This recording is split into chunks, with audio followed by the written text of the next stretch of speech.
Hey guys, today we're going to listen to a story called Taiga. So get ready to begin. Taiga, written by Kira Freed. Focus question. What are the features of the Taiga biome? A carpet of green. If you look down on Earth from a satellite high above the North Pole, you'll see the Arctic Ocean. The first ring of land surrounding the North Pole is the treeless tundra region. Beyond the tundra lies a wider ring of deep green that is mostly empty of roads and cities. This region is home to an amazing number of trees as well as some of Earth's hardiest animals. It remains nearly untouched by modern life. This region is the taiga. Word-wise, sources disagree on the meaning of the Russian word taiga. Some say it means forest-covered mountain, while others believe it means swampy, moist forest, or coniferous forests. In North America, the taiga is often referred to as the boreal forest. Boreal, which means northern, comes from Boreas, the Greek god of the north wind. The Taiga Biome. Different types of environments cover Earth's surface. These regions and the communities of plants and animals that live there are called biomes. Deserts, grasslands, rainforests, and oceans are examples of biomes. So is the taiga. Many factors play a part in creating Earth's biomes. Two important ones are latitude, how far a location is from the equator, and elevation, or height above sea level. Both help determine how warm or cool a place is. Climate, land, and water are also important building blocks of biomes, as are plants and animals. The taiga is located in cold regions of the northern hemisphere. This biome's main plants are conifers, trees that produce seeds in cones instead of flowers. The taiga, Earth's largest land biome, occurs in a wide band across northern regions of North America, Europe, and Asia. In North America, much of Canada and Alaska.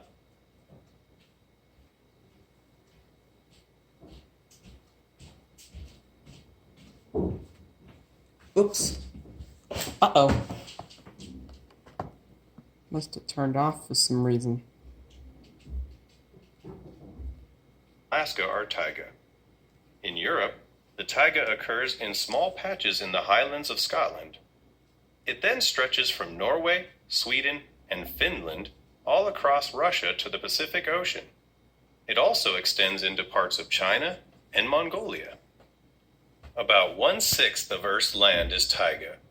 To the north is the tundra, where almost no trees grow. The border between the two biomes is known as the tree line. Just south of the taiga, some parts of the world have temperate forests, while others have grasslands. Climate and soil. The climate in the taiga is typically cold, although it varies from place to place. Because of the taiga's location far north of the equator, sunlight strikes the land at a low angle. As a result, this region receives less heat energy than places nearer the equator. Snow cover also contributes to the cold by reflecting sunlight instead of absorbing it. A third factor is the taiga's long winter nights, which allow more heat to escape into Earth's atmosphere.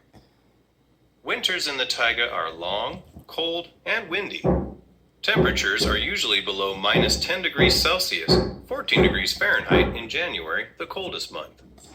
In eastern Siberia, winter temperatures have dropped as low as -50 degrees Celsius, -58 degrees Fahrenheit. Accumulated snow generally lasts all winter, 5 months or more in the southern taiga and up to 8 months in the northern taiga. There's noise. Glaciers and land bridges. Much of the taiga was covered with glaciers during the last ice age, which ended just under 12,000 years ago. With so much of Earth's water frozen, sea levels remained lower. As a result, many of today's islands, such as the British Isles, were connected to the mainland above water. A land bridge between the far eastern part of Russia and parts of Alaska and Canada allowed many animal species to move to North America. July, the warmest month, ranges between 15 and 20 degrees Celsius, 59 to 68 degrees Fahrenheit, and may even reach 25 degrees Celsius, 77 degrees Fahrenheit, during the hottest time of the day. Frequent thunderstorms with lightning and low rainfall can cause forest fires during warmer months. Fires can be useful because they remove old and sick trees and make room for new ones to grow.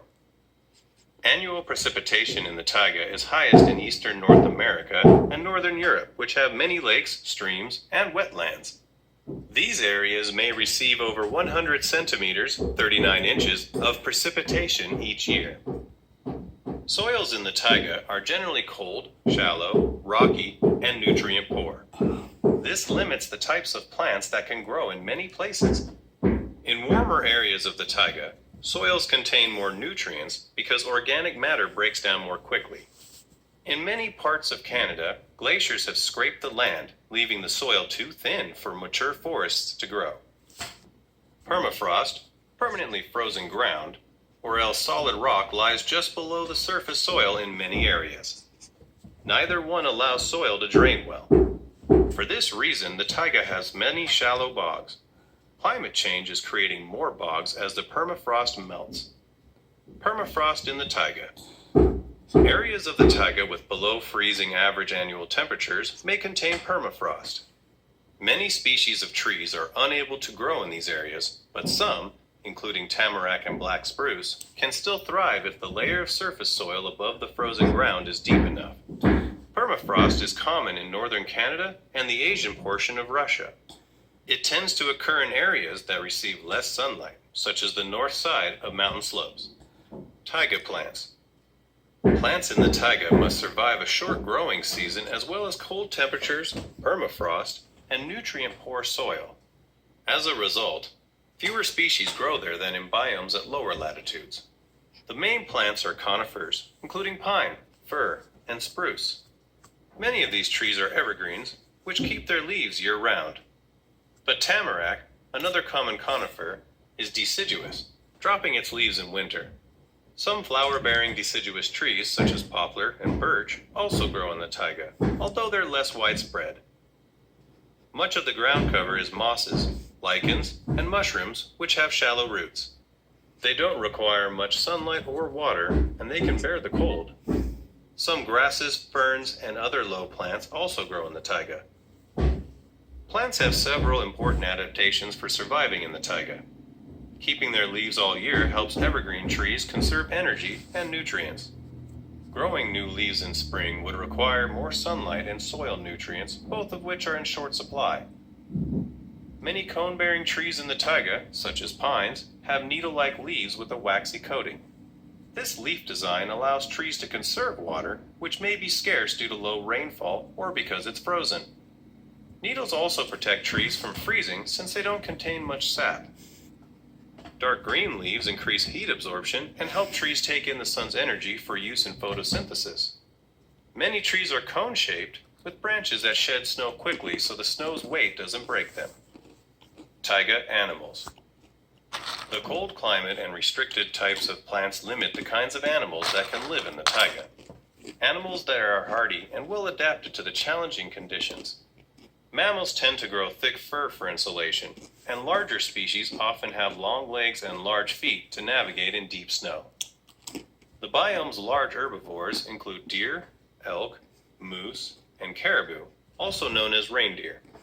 Predators include black and grizzly bears, wolves, wolverines, lynxes, and weasel-like martens, as well as Siberian tigers in eastern Russia. Squirrels, snowshoe hares, and lemmings are among the smaller mammals. Birds of prey, including eagles, hawks, and owls, hunt them from trees. Enormous numbers of insects breed in bogs, lakes, and ponds in the summer. Waterfowl and many other kinds of birds migrate to the taiga to take advantage of this plentiful food source and raise their young.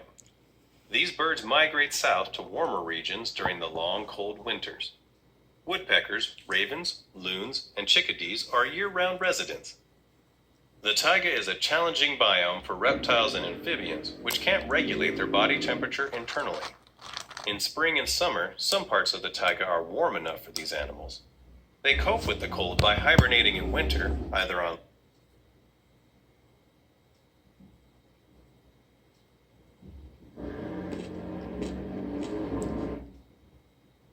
land, or, in the case of turtles and some frogs, at the bottom of lakes and ponds. Frozen frogs. Wood frogs survive the taiga's cold with the help of an unusual adaptation. Their blood and body tissues freeze while they hibernate. In this frozen state, their breathing and heartbeat stop, blood ceases to flow, and ice crystals form under their skin. Special proteins and sugars protect their cells from damage. These frogs can tolerate more than half of their body freezing. People in the taiga. People have lived in the taiga for thousands of years. More than 600 traditional communities live there today. Their livelihoods include reindeer herding, fishing, hunting, and crafts. Many of these people are working to preserve both the forests and their traditional way of life. Because the taiga is forested, trees are a key natural resource and logging is widespread. Mining, oil and gas exploration, and road construction are other industrial activities in this biome. People also travel to the taiga to enjoy boating, fishing, hiking, skiing, snowmobiling, dog sledding, and relaxing in cozy cabins. Most of the taiga is fairly unpopulated. The two largest cities are Toronto, Canada, and Moscow, Russia, where conifers rule. The taiga stretches nearly 13 million square kilometers, about 5 million square miles, across Earth's northern lands. Conifers reign supreme in this cold region. Siberia, in Russia, includes vast areas of taiga. Russian playwright Anton Chekhov traveled to the Siberian taiga on horseback in the late 1800s. He was so struck by the endless expanse of green conifers that he wondered if he'd ever get out. Although it's certainly possible to leave the taiga, those fortunate enough to experience this land won't soon forget it. Connections. Writing. Write a Singkane poem about the taiga. Share your poem with your class. Science.